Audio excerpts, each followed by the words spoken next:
Olá, seja bem-vinda à aula sobre demência. Aqui eu vou abordar a parte do manejo nutricional, o estilo de vida, o que significa o estilo de vida, entender qual que é a dinâmica, desse paciente, como você pode melhorar, não só com orientações nutricionais, mas que essas orientações nutricionais elas sejam individualizadas, respeitando os gostos, as preferências de cada pessoa. Ainda mais no indivíduo com demência, é muito importante entender o que esse indivíduo gosta, o que ele tem prazer no quesito de alimentação. A desnutrição é uma das causas mais frequentes no âmbito de pacientes com demência, com piora das patologias existentes associadas junto à demência, com maior taxa de internação. Por quê? Pensando que, da mesma forma que um carro ou um motor precisa de um combustível para funcionar, o corpo humano, para que todo o metabolismo funcione adequadamente, para que tenha o processo de construção muscular, enfim, para tudo que é necessário no organismo aconteça, é importante que haja uma nutrição adequada, que é o combustível do corpo. Falar um pouco sobre a minha formação. Um pouco não, né? Vou falar sobre a minha formação. Eu sou nutróloga, eu sou médica, tenho o título de especialista pela Associação Brasileira de Nutrologia ABRAM, fiz nutrologia na USP, em Ribeirão Preto, tenho uma residência de clínica médica que fiz em Jundiaí, no Hospital Pitangueiras. Desde 2016 eu faço cursos pela Harvard Medical School na área de Lifestyle Medicine ou Medicina do Estilo de Vida. E a minha graduação médica foi em Jundiaí, interior de São Paulo, na Faculdade de Medicina de Jundiaí. Atualmente eu tenho eu sou a parte de consultório ambulatorial e também atuo como professora da pós da USP de Nutrologia. Quando se fala, então, como que vai ser a programação desse conteúdo, digamos assim? Inicialmente eu vou falar sobre as síndromes demenciais, para que você tenha uma ideia quais são as síndromes, o que ela pode acometer, tá? Então essa é a parte inicial.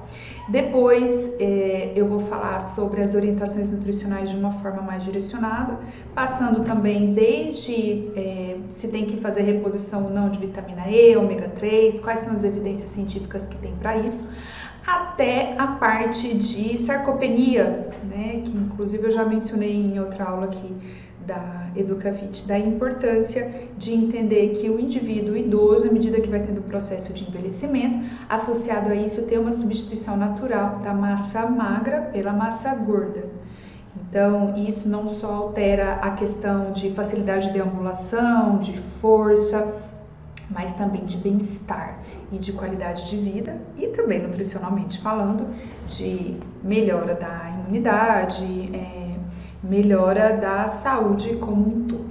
Quando se fala em síndromes demenciais, então, tem síndromes, se falando em demência, lembrar da questão que está associado a um déficit progressivo na função cognitiva, com perda da memória ou alteração da memória e interferência nas atividades sociais e ocupacionais. Outros diagnósticos diferenciais são os quadros reversíveis, como alterações metabólicas, intoxicações, infecções e deficiências nutricionais. Quando se fala de demência, a com maior incidência, né, cerca de 60% de todas as demências é demência de Alzheimer. Por isso que muitas vezes acaba que muitas pessoas associam, né, a palavra demência necessariamente até Alzheimer. Mas, como eu mencionei no slide anterior, tem vários outros tipos que eu vou falar ao longo dos slides. Qualquer clínica tem um início muito insidioso e uma deterioração, assim, aos poucos. Progressivamente vai tendo uma piora do quadro. No estágio inicial, tem uma perda de memória episódica, muitas vezes fica com aquele esquecimento esporádico, e aí vai evoluindo com dificuldade de aquisição de novas habilidades. E à medida que tem prejuízo em outras funções cognitivas, como função de julgamento, de calcular, aquele raciocínio abstrato e habilidades também que envolvem visual e espacial, vai evoluir mais ainda e chega no estágio terminal. Quando está nesse estágio, acontecem alterações do ciclo sono-vigília, alterações comportamentais E do comportamento se a pessoa é mais calma, mais tranquila, de repente ela fica extremamente irritadiça, ou ela pode ficar muito assim, agitada, com comportamentos emanando muita raiva, descontrole, ou ficar mais quieta, sonolenta e até com um certo mutismo, não conversar muito com as pessoas, tá? Demência vascular. Depois, a demência de Alzheimer é uma das que tem maior incidência. Está relacionada às doenças cerebrovasculares. Quando você pensa em doenças cerebrovasculares, lembrar das outras causas associadas que podem levar a isso. Por exemplo, fatores de riscos como hipertensão arterial sistêmica, dislipidemia, ou seja, tem uma alteração na região do sistema nervoso central por prejuízo vascular, e isso leva à demência por diminuição de oxigenação e manutenção pelo sangue mesmo de uma determinada região do sistema nervoso central. A clínica do indivíduo varia muito. Por quê? Porque vai depender da causa e da localização do infarto cerebral. Doenças de grandes vasos e doenças de pequenos vasos, elas interferem também, porque não só tem a questão da localização, mas a questão de onde foi, né, da parte, se foi temporal, se foi frontal, mas também da extensão. Se você tem um dano decorrente por grandes vasos, pensar que são grandes vasos, eles têm uma maior área de irrigação. E pequenos vasos menor, então pode acontecer que pela extensão você tenha uma piora do quadro. Os fatores de risco não só a hipertensão arterial sistêmica, também falei da dislipidemia e diabetes mellitus. Olha como é importante a questão do estilo de vida. Atualmente, com a sociedade moderna, o sedentarismo, a facilidade de acesso de alimentos ultraprocessados, que são os alimentos ricos em aditivos, mais químicos, ricos em sódio, gordura saturada, açúcar, caloria, são mais palatáveis, então, e muitas vezes eles são mais práticos e têm uma facilidade de acesso em relação a valores, dependendo de outro alimento que você compara. E aí, o que acontece? A sociedade cada vez mais está caminhando para a obesidade, né? Acúmulo de excesso de peso pelo estilo de vida, principalmente, óbvio que é multifatorial, você tem várias coisas que interferem nesse estilo de vida, e aí aumento de diabetes, aumento de hipertensão arterial sistêmica, aumento do número de anos vividos, então a longevidade. Antigamente, muitos anos atrás, né, expectativa de vida 50, 60 anos, 65, cada vez vai aumentando. Agora a expectativa de vida já aumentou muito comparada a anos anteriores. Isso significa que se tem uma sociedade que estimula um estilo de vida sedentário, um estilo de vida que leva a excesso de peso, um estilo de vida que aumenta a incidência de doenças crônicas não transmissíveis, como essas que eu citei. O que espera-se? Maior quantidade de pessoas idosas com complicações relacionadas a essas doenças crônicas não transmissíveis. Então, a demência vascular, ela, assim, as projeções é que ela possa ter um aumento cada vez maior. E isso tem uma implicação muito grande, se você pensar não só na qualidade de vida do indivíduo, mas também da família, que muitas vezes tem uma queda salarial, porque alguém da família vira cuidador, ou porque a família tem que pagar algum cuidador, certo? E modificar toda a casa, toda a estrutura, ou às vezes levar esse familiar para uma instituição, que também é alto custo. Isso já tem um impacto socioeconômico. E o indivíduo que está cuidando, então pega alguém da família que fala, não, então eu vou sair do trabalho para cuidar do familiar que está com demência. Esse fato de sair não só tem a redução salarial, mas também tem uma alta carga de estresse sobre o cuidador, que muitas vezes não é visto.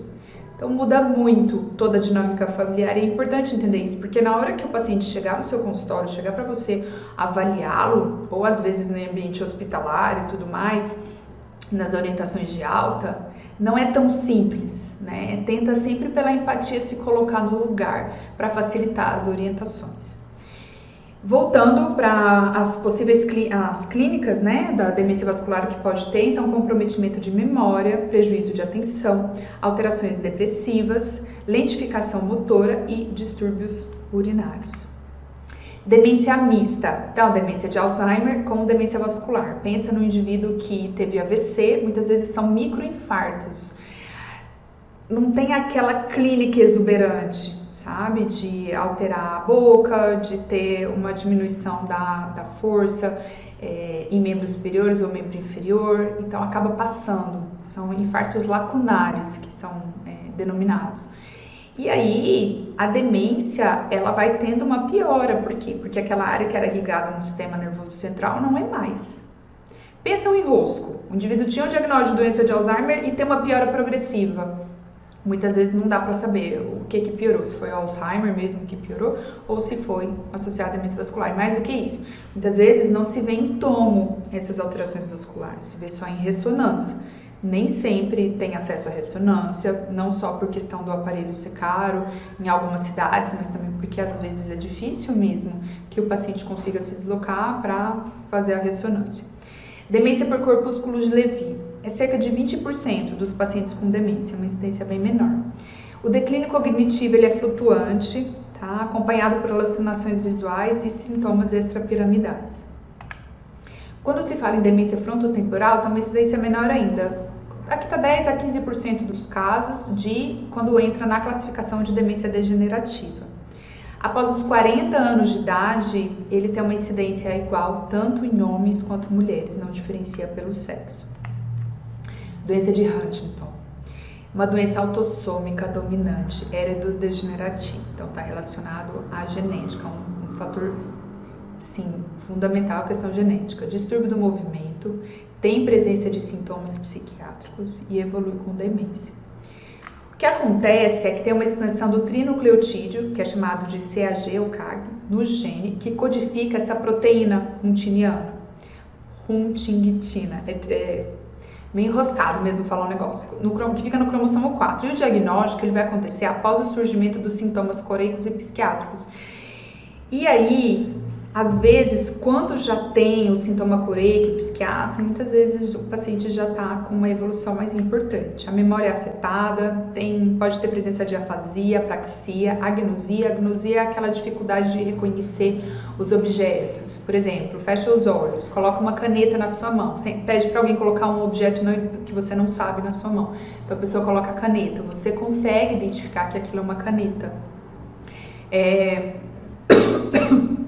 Opa, me desculpa.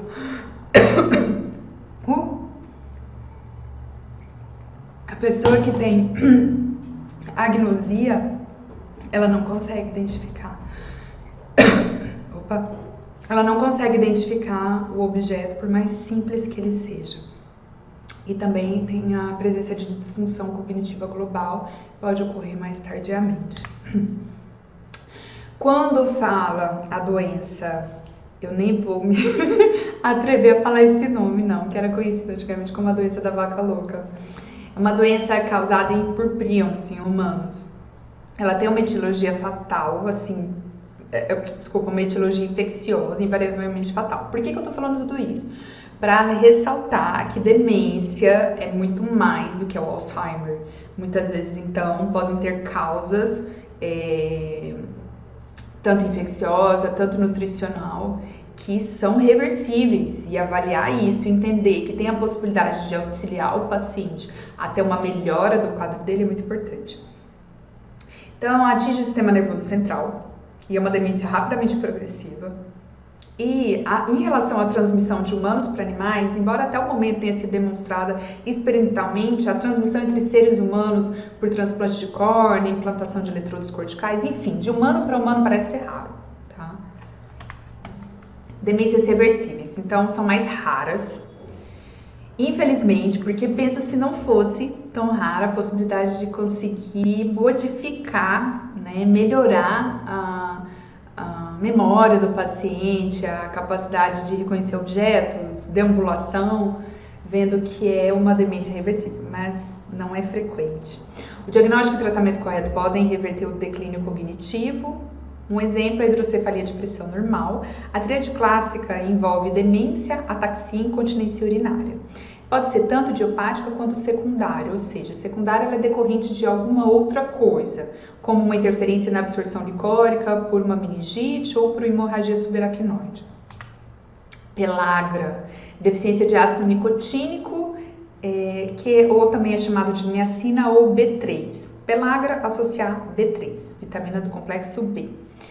Portanto, uma vitamina hidrossolúvel, diferencia das lipossolúveis, o mnemônico é a DEC. Vitamina A, vitamina D, vitamina E e vitamina K. Clínica: diarreia, glossite, anemia e lesões cutâneas eritematosas. Todo paciente tem tudo de uma vez? Nem sempre. O paciente não lê livro, ele não vai lá e vê o livro, o que eu tenho que ter para a pessoa fazer o diagnóstico. Muitas vezes são quadros assim isolados, às vezes uma diarreia, uma glossite, e até que se descobre o que pode ter uma evolução muito pior. Demência, psicose, estados convulsionais, sinais cerebelares e extrapiramidais, polineuropatia e neuropatia óptica podem ser clínicas que aparecem com a pellagra.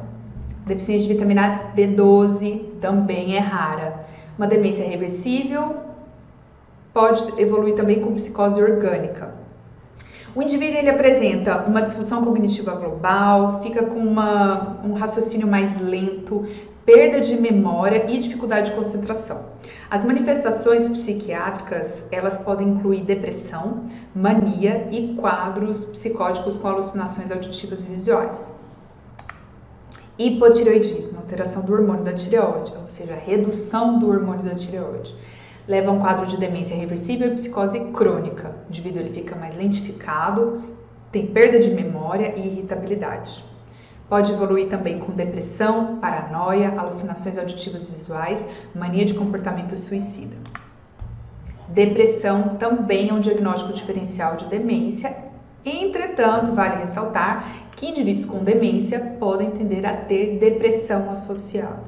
Diferenciar, porque nem todo depressivo tem demência, certo? Mas indivíduos com demência frequentemente têm mais depressão.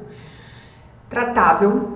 Essa enorme diferença, a distinção entre as duas, portanto, se torna-se obrigatória. Tem um quadro de lentificação psíquica, o indivíduo fica apático, irritabilidade em excesso, pode evoluir com descuido pessoal, então para de tomar banho, para de cortar cabelos, fome, às vezes fica um tempo sem fazer barba, sem se cuidar, sem comer direito.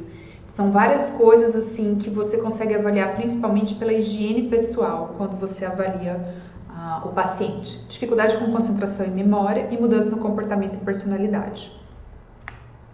Complexo AIDS.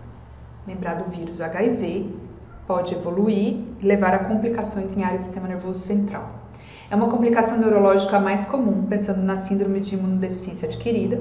Geralmente apresenta-se em pacientes que já estão em estágios avançados da doença. Pode aparecer com apatia, dificuldade de concentração, prejuízo de memória verbal, funções executivas, disfunção motor e distúrbios de comportamento. Com a progressão pode haver ataxia, disartria, mutismo, delírios e presença de alucinações visuais.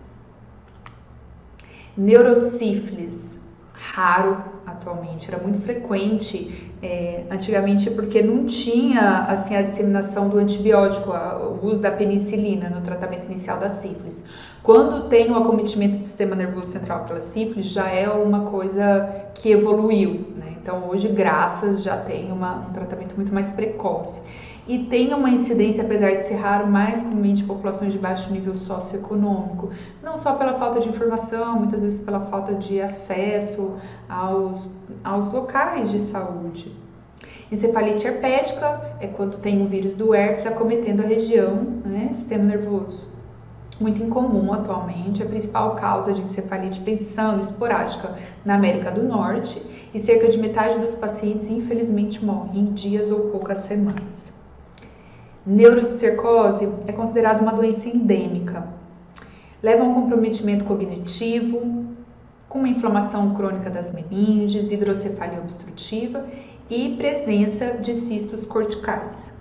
Número e localização das lesões é que vão ser responsáveis por definir o quadro clínico. Então, se tem uma lesão pequena na região frontal, é diferente de ter várias lesões grandes na região frontal, porque você altera quanto mais tem, não só se altera a liberação de citocinas inflamatórias, porque você tem um aumento das lesões, mas também por compressão de estruturas. Alcoolismo. Deficiência de vitamina O alcoolismo, quando você pensa em indivíduo que é o etilista, ele pode ter vários comprometimentos nutricionais. E, inclusive, saiu recente que o fato de beber com frequência leva a lesões diretas com atrofia cerebral, porque antes achava-se que era só em muitas quantidades que levava a alterações de atrofia cerebral. Hoje sabe-se que não, que mesmo quantidades um pouco assim, que não sejam exorbitantes, mas frequentes, podem sim levar a um quadro de atrofia irreversível. Então, na deficiência é mais comum, principalmente redução de vitaminas do complexo B. A vitamina B1, tiamina, a B3, que é a niacina ou ácido nicotínico, que pode levar ao pellagra na deficiência, e a B12, vitamina B12, oceanocobalamina. Na B1, ela é fundamental para ativar a coenzima, que vai fazer com que a enzima, que é responsável por quando entra a glicose na célula, é quebrada a glicose, transformada em o lactato e o piruvato. Piruvato, para entrar no ciclo de Krebs, ele precisa da atuação da piruvato desidrogenase. E a piruvato desidrogenase, essa enzima, é ativada por uma coenzima. E essa coenzima só funciona como B1. O que significa tudo isso? Então, para que aconteça o metabolismo em todo o corpo celular, com liberação de ATP pela via aeróbica, que é a principal para obtenção de energia, é necessário que tenha uma adequação da vitamina B1. E a vitamina B1, ela não dura muito tempo no corpo, ela dura até 18 dias, certo? Ou seja, é necessário uma frequente ingestão diária para que tenha a quantidade adequada no corpo, para que ele funcione, porque senão o metabolismo ele é desviado e ao invés de ter maior obtenção de energia através da glicose por via aeróbica, começa a ter através dos lipídios, aumento de corpos cetônicos e aí aumenta ácido lático e vai toda aquela disfunção. Lembrar que se o indivíduo então ele está sem comer direito, certo? Ele é etilista, está desnutrido. Isso não serve só para etilista. Todo paciente desnutrido, todo paciente com perda de peso ou com redução de ingestão, antes de dar a comida adequada que precisa, não só dá de uma hora para outra todo o valor energético total que foi calculado, pelo risco de evoluir com síndrome de realimentação, que pode matar, pode evoluir a óbito. E muitas vezes o paciente evolui a óbito por síndrome de realimentação, as pessoas não sabem nem o que é isso e colocam o diagnóstico como uma coisa que não é. E aí, fazer a vitamina B1 sempre antes de dar o alimento, tá? Para evitar que tenha problemas. O etilismo ele pode levar a lesões do sistema nervoso central, ou às vezes por queda frequente, tem um traumatismo craniano, fazendo com que apareça um hematoma subdural crônico, e aí essas alterações provocam um quadro demencial, uma degeneração hepatocerebral por uma cirrose hepática. Tudo isso acomete o sistema nervoso central no etilista.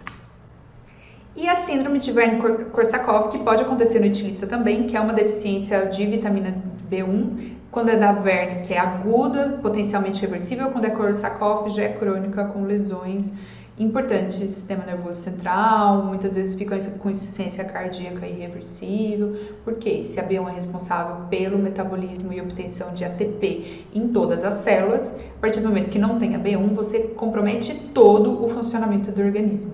O indivíduo pode evoluir com ataxia, disfunção vestibular, amnésia anterógrada e retrógrada e confabulação em nistagmo. Não só etilistas, todos os pacientes que são fatores de risco. Então, pós-cirurgia bariátrica, que é muito comum ter vômitos com recorrência. Indivíduos, mulheres que estão gestantes com hiperêmese gravídica, então vomita bastante. Bulimia, anorexia, caquexia neoplásica, doença crônica inflamatória, que é muito, o indivíduo ele fica muito consumido, fica no estado catabólico intenso e muitas vezes com redução de ingestão alimentar associada. Aqui o quadro é para juntar tudo para facilitar o que eu falei. Então, degenerativas primárias, doença de Alzheimer, degeneração lombar frontotemporal, demências subcorticais, Parkinson Plus. Eu falei de uma forma mais geral algumas, para facilitar o entendimento, e doenças priônicas. O principal é compreender que algumas têm causas relacionadas a fatores genéticos, outras têm causas relacionadas a fatores infecciosos e outros fatores vasculares. Além de avaliar necessidade de reposição de algum nutriente, avaliar a necessidade de introdução de suplemento e adequação da alimentação desse paciente, respeitando necessidades, vontades e dinâmica familiar, onde entra o estilo de vida. Lesionais, lesões cerebrais focais, traumáticas, infecciosas, inflamatórias, tóxico-metabólicas, intoxicações crônicas, anóxicas, hipóxicas, metabólicas e nutricionais. Nutricionais, apesar de raros, tem que ficar de olho, tá? E nas outras não é porque elas não podem ser modificadas que o resto não dá para melhorar. O ESPEN e ASPEN são excelentes fontes de orientações nutricionais. O ESPEN é uma sociedade europeia de nutrição, parenteral, enteral, mas também falam de coisas orais. E o ASPEN é a sociedade americana. As publicações são muito respeitadas, são feitas só por grandes colaboradores. E aí, por que eu coloquei... eu resolvi colocar algumas coisas assim printadas mesmo, de onde eu tirei as informações. Porque muitas vezes acontece engano de acabar achando que tem que sair suplementando vitamina E, porque é antioxidante, vai melhorar a doença de Alzheimer. E aí surgem várias questões que no fim, para evitar que tenha um questionamento, será que foi traduzido certo? Será que isso é isso mesmo? E aí eu já printei de uma forma que, além de esclarecer sua dúvida na hora que você está lendo lá, você pode acessar o guideline da ESPEN e mesmo ler, porque muitas vezes eles colocam em itens, embaixo coloca as informações. Então vale muito a pena. Ele fala sobre demência. Então, quais as 3 coisas que o ESPEN quer responder? Idosos que sofrem de demência correm maior risco de desnutrição devido a vários problemas nutricionais? Suplementação de energia e ou nutrientes específicos é capaz de prevenir maior declínio cognitivo? Quais as situações do suporte nutricional artificial se justifica? Quando se fala em grau de evidência, durante todo o guideline, ele consegue colocar em categorias se aquilo que eles estão orientando tem um nível de evidência alto, moderado, baixo ou muito baixo. Significa que o muito baixo é uma coisa que você vai ler e falar, nada a ver, muito baixo. Não, para começo de conversa, pensa um muito baixo feito por uma das maiores referências nessa área do mundo, certo? Então, mesmo sendo muito baixo, ele quer dizer em relação ao nível de evidência. Quando fala muito baixo, é mais respeitando as opiniões dos especialistas, porque não tem tanta evidência palpável sobre aquele assunto, é mais por isso, não tem tantos estudos confiáveis ou estudos robustos que possam confirmar aquilo. E o grau de recomendação é muito forte ou fraco. Forte, que é recomendado, e fraco não é. É sugerido ou não sugerido. Ok, vamos lá. Por que surgiu esse guideline? Porque tem um aumento dos casos de demência em todo o mundo. Apesar de ter um aumento importante, apesar de ser comum cada vez mais, não é uma coisa que faça parte do envelhecimento normal, não é saudável e não é benigno um quadro de demência. Uma condição maligna e devastadora leva a uma dependência e à morte, ao óbito. Então interfere no declínio do nível anterior de funcionamento cognitivo e é associado com prejuízo nas habilidades funcionais. Em muitos casos, distúrbios comportamentais e psiquiátricos estão presentes. As etiologias mais comuns: doença de Alzheimer e demência cerebrovascular, menor incidência, distúrbios de corpus de Levy, doença de Parkinson, demência com corpus de Levy e demência frontotemporal. As condições irreversíveis que eu já mencionei, como hipotireoidismo, deficiência de B12 e B1, costumam causar demência, mas é tão raro comparado às outras que não passa mais do que 1,5% dos casos de demência de leve a moderada, que são totalmente reversíveis. A idade é um fator de risco mais forte para a demência.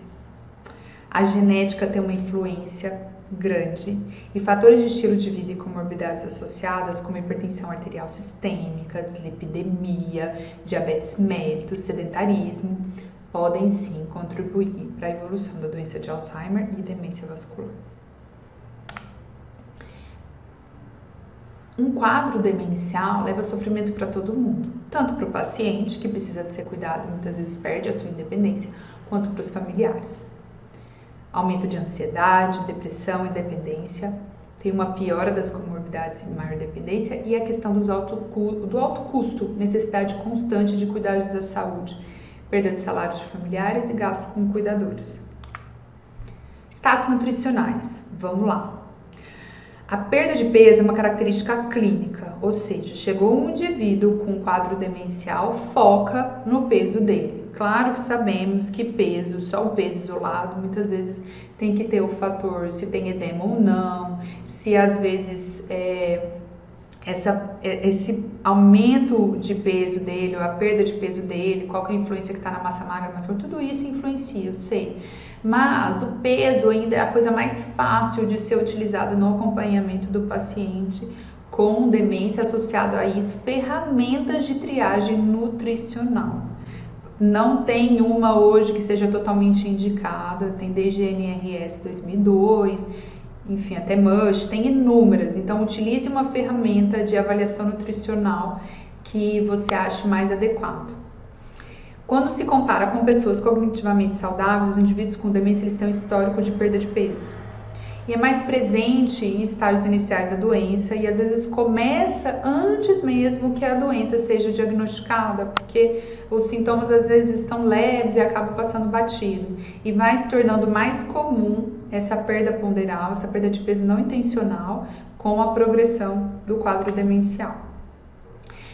Como os mecanismos da demência hoje, todas as etiologias não são totalmente conhecidos, porque eles são complexos, são multifatoriais, então tem associação, alguns com genética, com estilo de vida, com tantas outras coisas, que eles são, apesar de ter tantos estudos, tanta evidência científica, não são completamente entendidos, compreendidos.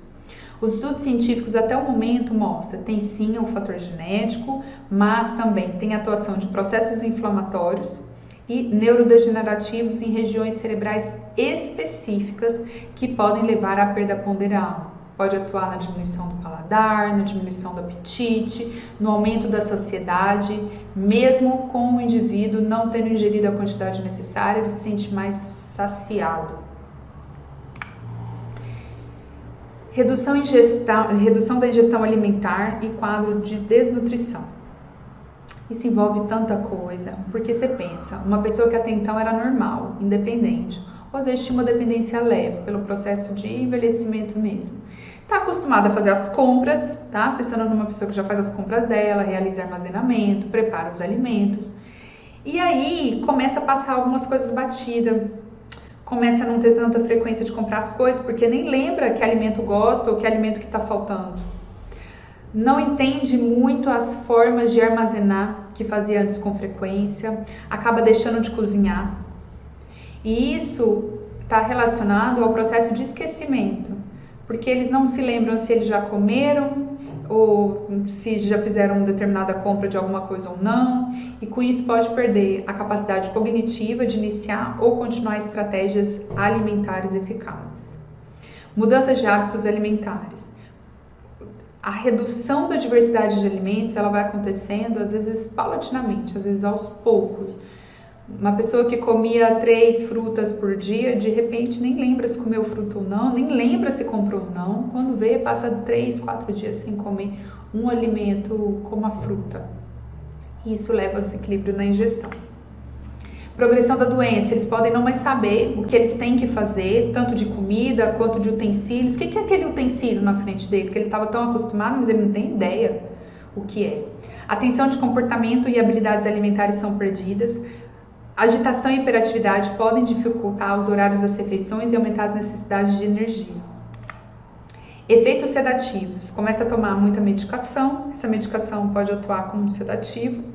E aquele impulso, aquela vontade, né, de comer, até porque é importante que esteja mais alerta para isso, não tem. O que leva à redução alimentos, né? Uma dieta mais reduzida em calorias.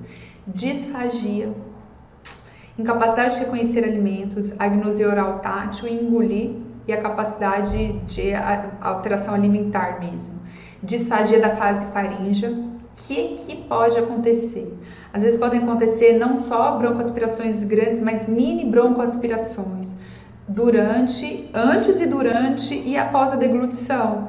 E aí no fim apresenta um quadro de pneumonia broncoaspirativa, que contribui muito, uma das causas mais comuns de óbito em pacientes com demência, contribui muito para que esse paciente ele tenha um maior declínio, né, de saúde.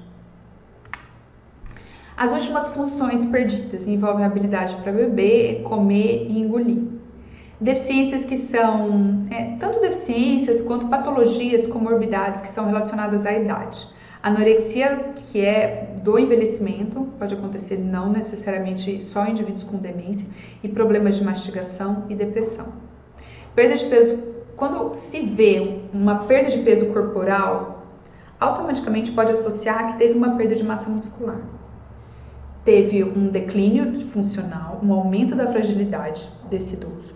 Está associado a um risco aumentado de morbidade e de mortalidade. O que tem de evidência até o momento? O baixo IMC está associado à sobrevida reduzida e que pacientes mais velhos com demência podem sim se beneficiar de IMC mais elevados. Teve um estudo registro sueco. Eles pegaram dados de cerca de 11.398 pacientes com demência. E esses dados mostraram que IMC mais alto, associado a uma diminuição do risco de mortalidade, e o risco reduzido em relação a pacientes com IMC de 18,5 a 22,9 e excesso, comparando, né, com aqueles que tinham um IMC de 18 a 22,9, com um maior risco para indivíduos que tinham um IMC muito baixo, que era menor do que 18,5. Nutrientes e energia obtida, quando se pensa na relação de nutrição e progressão da doença. Tem desempenhos muito importantes para a integridade cerebral e para o funcionamento adequado do metabolismo. O tecido cerebral ele é composto de nutrientes, diversos nutrientes, e a dieta fornece esses precursores pensando nos neurotransmissores. E esses nutrientes eles vão ajudar a modular danos vasculares, estresse oxidativo e processos inflamatórios, que são considerados mecanismos fisiopatológicos no desenvolvimento da demência. O que significa isso? Significa que tem algum alimento específico que você pode dar para o indivíduo para que tenha uma prevenção da demência ou que a demência pare de progredir? Até o momento os estudos não mostram isso. Então o que ele está querendo dizer? Que ele não está falando que você pode vou dar uma vitamina E para que a demência não progrida. Não é isso. Ele está falando que a combinação de nutrientes diversos ajuda no equilíbrio nutricional e promove mais saúde para a pessoa, para o idoso com demência. Falo idoso, mas muitas pessoas de outras idades podem ter demência, mas é que mais frequente no idoso. Déficits cognitivos podem piorar por deficiências graves de vários micronutrientes, como tiamina, ácido fólico e vitamina B12. Não há estudos disponíveis que indiquem que dietas específicas ou baixa ingestão de nutrientes específicos contribuem para a progressão ou prevenção das doenças. Assim, a desnutrição geral ela pode desencadear um círculo vicioso de demência, levando à diminuição da ingestão nutricional e deterioração do estado nutricional, que por si só já contribui para a aceleração da doença. Veja só esse círculo vicioso da desnutrição e da demência. Demência, o indivíduo tem um prejuízo cognitivo, certo?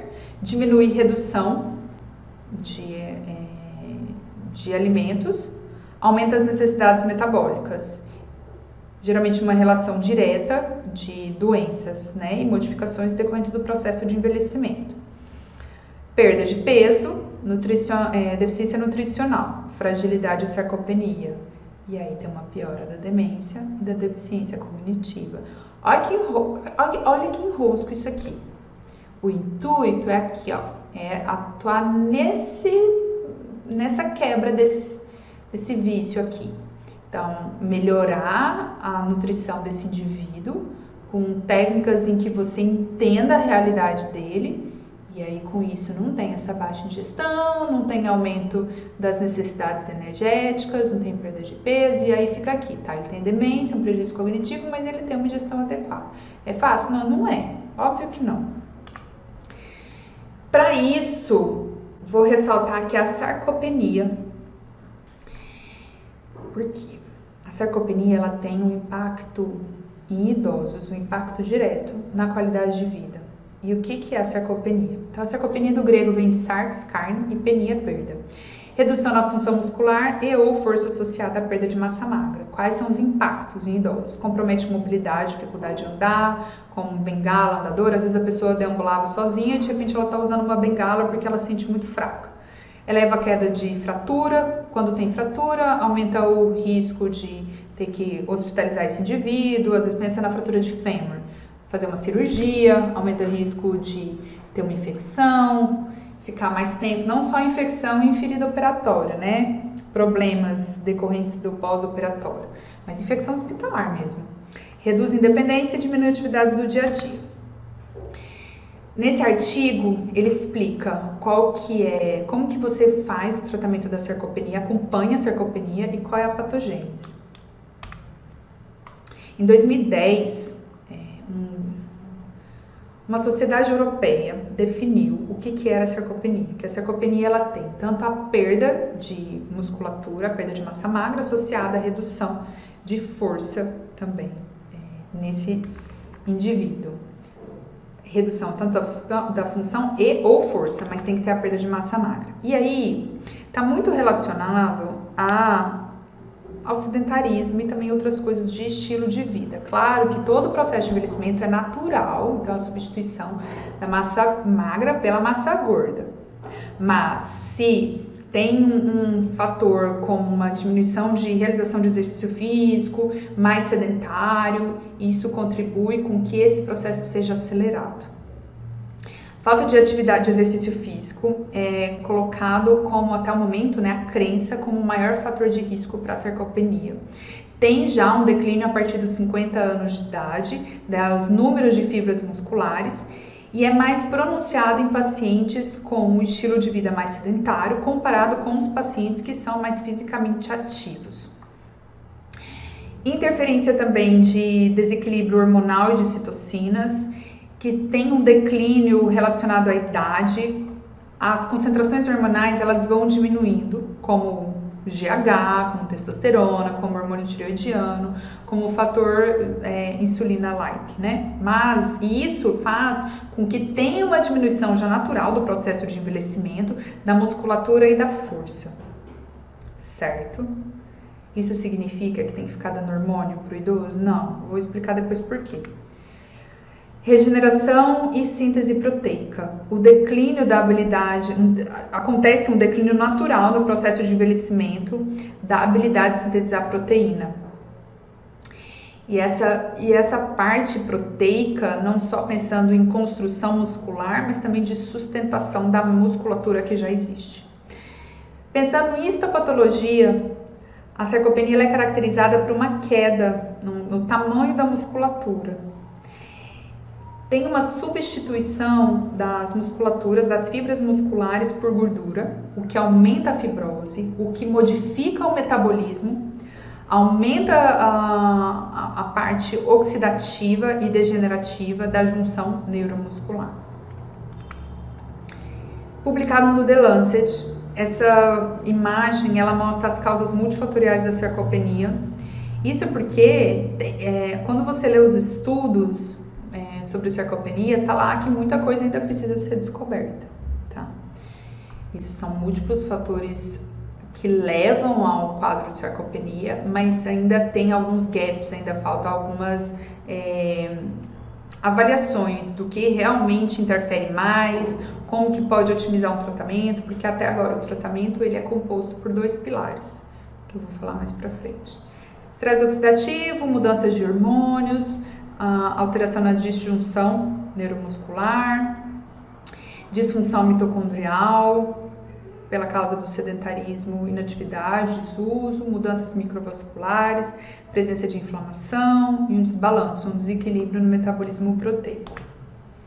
Os estágios envolvem uma pré-sarcopenia, que é o melhor momento para fazer o diagnóstico desse paciente, para poder intervir. Pensa aqui na sarcopenia grave, já tem uma perda muscular, já tem uma perda de força e já tem uma perda de performance. O diagnóstico melhora aqui quando ele acontece de forma precoce, para ter uma correta intervenção. O que você tem até o momento em relação ao uso de hormônios? A testosterona e outros esteroides anabólicos, nos estudos realizados até o momento, eles tiveram um efeito modesto, devido a efeitos adversos, como aumento de câncer de próstata em homens, virilização em mulheres e aumento de risco de eventos cardiovasculares. Quando se fala de hormônio de crescimento, promoveu aumento de massa magra, mas não levou ao ganho de força e função muscular. Tratamento indicado, o que é? Uma adequação nutricional, pensando em todos os macronutrientes, são 3, carboidrato, lipídio e proteína. Principalmente foco na proteína, pensando no anabolismo proteico. Para a construção de massa muscular, além da carga de macronutrientes adequada, individualizando o valor energético total que o indivíduo precisa, além de focar na carga proteica, por favor, lembra que tem que levar em conta a comorbidade. É diferente uma carga proteica não só pela idade, mas se o indivíduo ele tem uma alteração de função renal, uma insuficiência renal, e o outro não, se ele tem uma hepatopatia ou não, se ele tem alguma coisa que possa prejudicar o excesso de proteína, tá? Associado a um exercício físico resistido. Se é um indivíduo acamado, pode falar para procurar uma fisioterapeuta. Tem que ser pelo menos de 2 a 3 vezes na semana. O mundo ideal é que fosse todo dia. Todo dia sim, ou com maior frequência, mas sabe que muitas vezes as pessoas têm muita dificuldade até de conseguir alguém que faça 3 vezes na semana.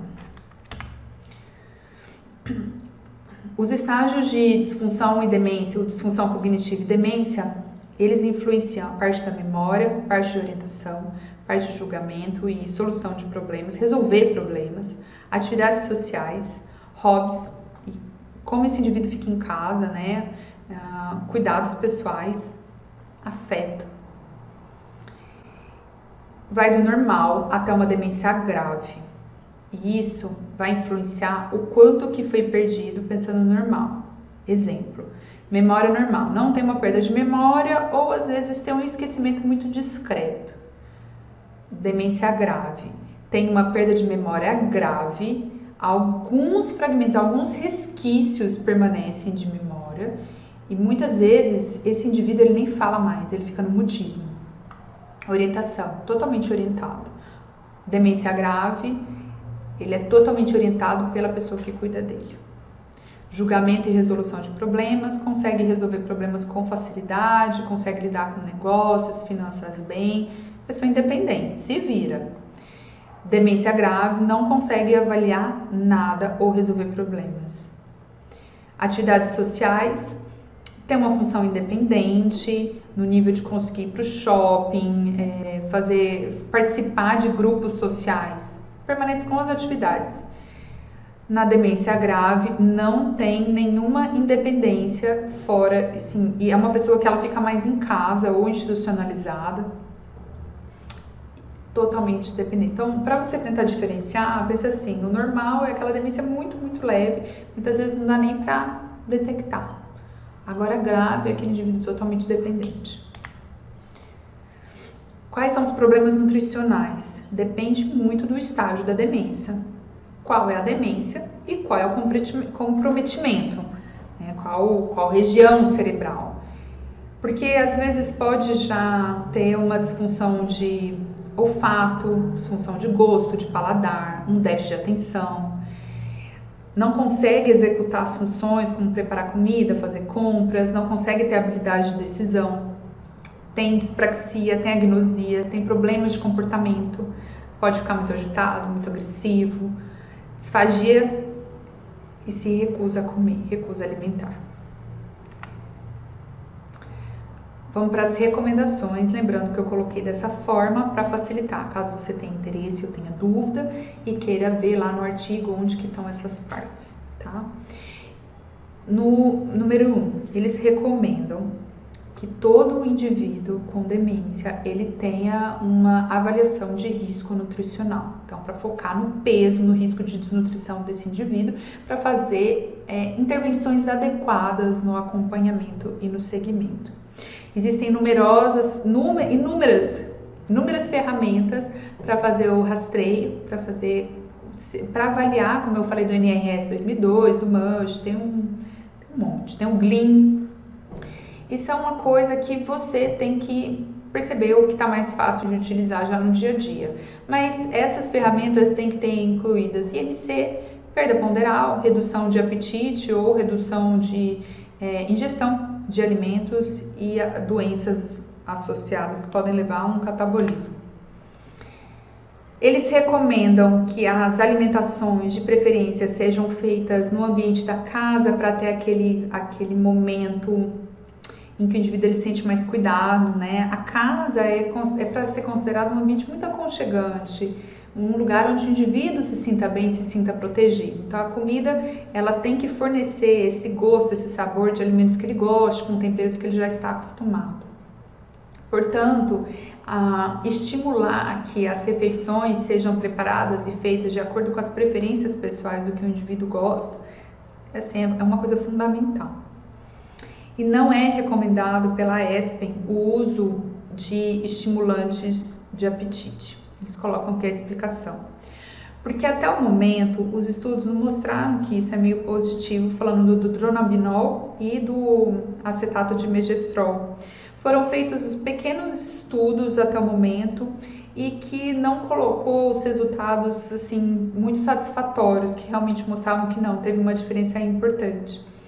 E como o mecanismo de ação, de melhora do apetite ainda é uma coisa muito incerta, pode levar a prejuízo da saúde, pode provocar efeitos adversos para o paciente, até o momento eles não recomendam que tenha um uso sistemático disso, porque eles acreditam que precisa de mais pesquisas nessa área. E apesar desses estimulantes que ele citou não serem defendidos pelos especialistas da ESPEN, claro que é fundamental você avaliar quais medicações esse paciente está utilizando, como o mirtazapina é um importante antidepressivo que pode levar ao ganho de peso e associar no tratamento da depressão, caso o paciente tenha. Eles recomendam evitar restrições de dietas restritivas. Por quê? Porque toda dieta restritiva ela tem um risco muito grande de levar a uma desnutrição. E aí isso já está naquela dificuldade de você combinar e fazer com que o paciente coma. Ou muitas vezes ele até coma bem, mas tem que lembrar que tem o risco da progressão da doença, fazer com que em algum momento ele pare de comer aquilo que ele estava habituado. Então, não. Tem que escolher comidas que dão prazer, que ele já estava habituado e não limite, não. O que pode fazer se a pessoa tiver uma alimentação muito ruim que eu falo assim, muito baixa em alimentos minimamente processados, em alimentos in natura, manter o que ele gosta, porque né, é a hora de mudar, o indivíduo está com demência, idoso, e vai ainda mudar o que ele tem que comer, mas adiciona, é diferente, tirar, não tira, adiciona, porque no momento que você adiciona, tem uma maior chance de naturalmente aceitar esses alimentos novos e muitas vezes ir substituindo, ao invés de comer aquele tanto de pão que estava habituado, começar a comer fruta ou aumentar a salada. Eles não recomendam o uso de ômega 3 em pacientes com demência, pensando na correção do déficit cognitivo ou para prevenção de um declínio cognitivo. Ou seja, ômega 3 não é para ser usado nem para prevenir, nem para achar que está tratando a demência. Por quê? Porque até o momento, os estudos realizados com ômega 3, no intuito de avaliar isso, eles não mostraram que teve uma melhora na cognição das pessoas. Entretanto, em estágios iniciais de prejuízo cognitivo, eles assim não têm uma posição muito... Entretanto, precisa de uma confirmação, precisa de maiores dados. Então, baseado nessa evidência, eles não recomendam nenhum suplemento à base de ômega 3 em pessoas com demência para corrigir ou prevenir um declínio cognitivo. Melhor forma, então, de obter ômega 3, pensando na necessidade nutricional do paciente, por alimentos.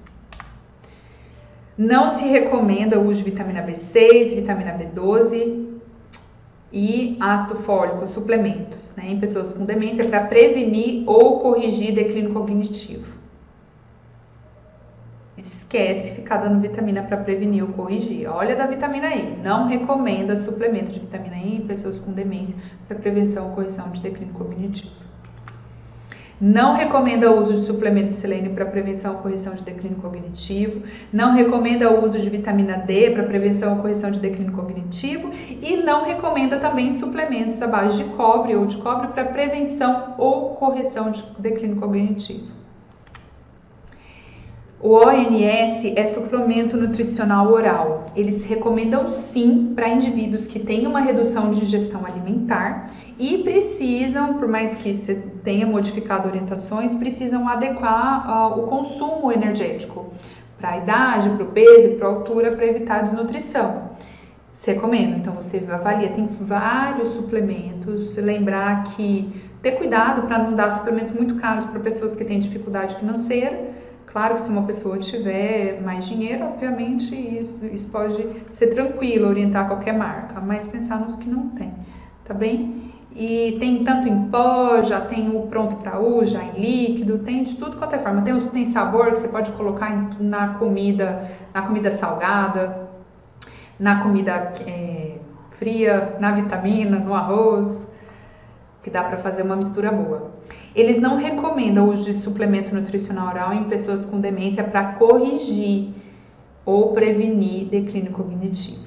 Eles não recomendam o uso sistemático de alimentos especiais, sabe? Alimentos específicos, vamos supor, alface alface americana é excelente para prevenir, a dieta mediterrânea é boa para prevenir. Não tem isso até o momento, seria ótimo se tivesse, nós orientaríamos os pacientes, mas não tem. O intuito é equilibrar nutrientes. Eles sugerem nutrição enteral por um período limitado de tempo em pacientes com demência leve a moderada, numa situação de crise que está com uma ingestão oral insuficiente e se nesse momento tem uma ingestão que pode levar, é tão reduzida que pode levar a um quadro de desnutrição. Mas desde que esse momento que esteja com a redução de ingestão seja uma causa potencialmente reversível. Eles recomendam, eles são contra a postura deles, né? Eles são contra o início de nutrição enteral em pacientes com demência grave. Apesar de ser uma coisa meio normal, tanto em ambiente ambulatorial quanto em ambiente hospitalar, avaliar aqueles pacientes com uma demência grave, sabe? E aí não tá comendo, põe a nutrição enteral, passa o tubo, faz gastrostomia. Os estudos até o momento mostram que isso não é indicado. É uma condição muito complicada, eticamente falando, porque tem a angústia da família, o desespero de achar que não está dando comida e por isso o indivíduo vai morrer mais rápido porque ele não está recebendo comida. Mas pensar que se esse indivíduo tem uma demência grave, a situação dele, pensando que é uma doença progressiva, que qualidade de vida que está dando para ele colocar um tubo lá naquele momento, dependendo do estágio que ele tiver. O ideal, o mundo ideal, né, é que todos esses pacientes tivessem uma equipe de cuidado paliativo, fazendo uma assistência, preparando a família, né, seria maravilhoso, com os nutricionistas, com a parte médica, com todo mundo junto, trabalhando para que essa família compreenda essa doença e para que tenha melhores cuidados com o paciente. Mas infelizmente não é isso que acontece. Então muitas vezes é sim necessário passar o tubo, né, fazer uma adequação nutricional, às vezes põe um volume menor, para dar conforto para todo mundo, assim, para a família não ficar tão angustiada, mas pelas recomendações até o momento de estudos, pelas recomendações do ESPEN, é que não tem indicação. Por quê? Porque não tem uma evidência conclusiva até o momento que ampare o uso de nutrição artificial. Tá? Seja nutrição enteral como parenteral em pacientes com demência grave. Aliás, decorrente de razões éticas, não tem um único estudo, né, randomizado que avalie os potenciais benefícios. Tem algumas evidências que mostram de estudos prospectivos observacionais, que relacionando a nutrição enteral, né, a passagem do tubo do enteral com a mortalidade em pacientes com demência severa. Em estudos controlados, não teve uma diferença significativa entre taxas de mortalidade de pacientes com demência avançada, recebendo nutrição enteral, e aqueles que estavam sem receber, não houve modificação. Eles são contra uma nutrição artificial, então nutrição enteral, nutrição parenteral e fluidos parenteral em indivíduos no período terminal de vida. Quando se fala em nutrição artificial, hidratação está associada a benefícios que são incertos e com riscos substanciais para pacientes na fase terminal. Inclui nisso pacientes com demência grave. Quando tem administração de nutrição artificial e de hidratação via gastrostomia, eles podem levar a aumento de riscos, tá? E tem o risco também associado a nutrições enterais de pneumonia broncoaspirativa, diarreia, desconforto gastrointestinal e lesões. E pensando no início, eles orientam que não deve iniciar nem nutrição artificial, pensando em enteral e parenteral, e nem em vias de hidratação parenteral em pacientes que podem evoluir com complicações decorrentes dessa demência grave, pelo desconforto mesmo, que muitas vezes você pode até prejudicar esse paciente do que auxiliá-lo. Aqui eu coloquei mais algumas informações, caso você não queira ler no próprio artigo, no próprio guideline, falando sobre essa questão da fase terminal, tá bem? Um resumo que é super importante, ter um resumão de tudo que falou, o que eles orientam e o que eles não orientam, aqui da parte do ômega 3, da parte da vitamina B1, caso você queira dar uma olhada para consolidar o que eu falei. É claro que alguns itens eu não citei, porque é bem grande, então, mas eu coloquei tudo aqui para facilitar a leitura, que ele é muito bom. Quais são os resultados, então? Que todo idoso, não idoso, né? Todo paciente com demência, que a maioria deles são idosos, todos os pacientes com demência têm que ter um rastreamento de desnutrição, monitoramento rigoroso do peso corporal. Em todos os estágios da doença, a nutrição oral ela pode ser sustentada pelo fornecimento de alimentos adequados e atraentes, alimentação em ambiente agradável, comidas que são de preferência do paciente por meio de suporte adequado e eliminação das potenciais causas de desnutrição. A suplementação de nutrientes individuais não é recomendada, ou seja, eu vou dar tal alimento específico que tenha tal suplemento específico, a vitamina E, vitamina D, ômega 3, sem sinais de deficiência e que eu pensando numa prevenção de demência ou de progressão, a menos que haja um sinal de deficiência. Suplementos nutricionais, eles melhoram o estado nutricional, mas eles devem ser colocados quando tem uma ingestão reduzida, não para corrigir o estado cognitivo ou prevenir o declínio cognitivo. Nutrição artificial, demência leve ou moderada por um período limitado, que é o adequado de tempo para superar uma situação de crise em uma situação potencialmente reversível de diminuição de ingestão oral, mas em situações de fase terminal de vida ou de demência grave, eles não orientam. E não manter nutrição artificial na presença de demência grave ou fase terminal de vida, entrando aqui nutrição artificial, parenteral e hidratação endovenosa. A conclusão, os cuidados e suporte nutricional devem ser parte integrante do manejo da demência em todos os estágios da doença. A decisão a favor ou contra as intervenções nutricionais, elas têm que ser realizadas de forma individual. Após equilibrar cuidadosamente tanto o benefício esperado e a carga potencial, levando o paciente, com a vontade e o prognóstico geral. Se ele tiver ainda uma consciência, uma capacidade de julgar, colocar esse paciente dentro da decisão. Tá? Bom, muito obrigada pela atenção. Segue meu Instagram ou e-mail, caso tenha alguma dúvida ou precise de algo. Até mais!